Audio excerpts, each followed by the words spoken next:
Hello friends, நான் உங்கள் king. இப்போ நம்ம நிஃப்டி 50யோட வீக்லி சார்ட்டை பார்த்துக்கிட்டு இருக்கோம். இப்போ மார்ச்சோட 3rd வீக் க்ளோஸ் முடிஞ்சிருக்கு இல்லையா? அதனால் இப்போ நம்ம ஃபர்தராக என்ன நடக்க போகுது அப்படின்னு சொல்லிட்டு வீக்லி சார்ட் வச்சு அனலைஸ் பண்ணோம். இப்போ நம்ம ப்ரீவியஸாக பார்த்த வீடியோவில் இந்த ட்ரெண்ட் லைன் இருக்குது பார்த்தீங்களா? இந்த ட்ரெண்ட் லைன் சப்போர்ட் கிரியேட் ஆகிட்டு அதை மார்க்கெட் உடைச்சிருக்கு. ஆனால் இந்த மெயின் டிமாண்ட் ஜோன் இருக்குது பார்த்தீங்களா?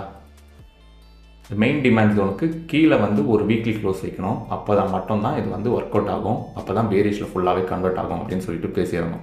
இந்த மெயின் டிமாண்ட் ஜோன் உள்ளேயே மார்க்கெட் ரிவர்ஸ் ஆகிறதுக்கு அதிக வாய்ப்புகள் இருக்குது. மார்க்கெட் இந்த ஜோனை உடச்சிட்டு இது கீழே ஒரு வீக்லி க்ளோஸ் வச்சா மட்டும்தான் ஃபுல்லி பேரிஷாக கன்வெர்ட் ஆகும்.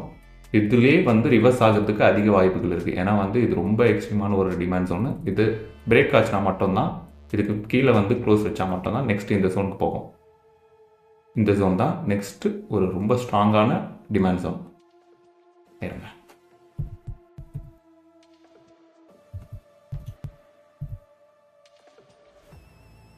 பட் நம்ம வீக்லி சார்ட் பார்த்துக்கிட்டு இருக்கோம். அதனால் இது நடக்கிறதுக்கு கொஞ்சம் மந்த்ஸ் கூட ஆகலாம்.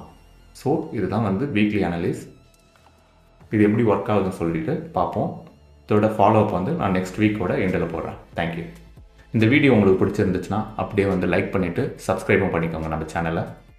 அது நம்மளுக்கு ரொம்ப சப்போர்ட்டாக இருக்கும். தேங்க்யூ.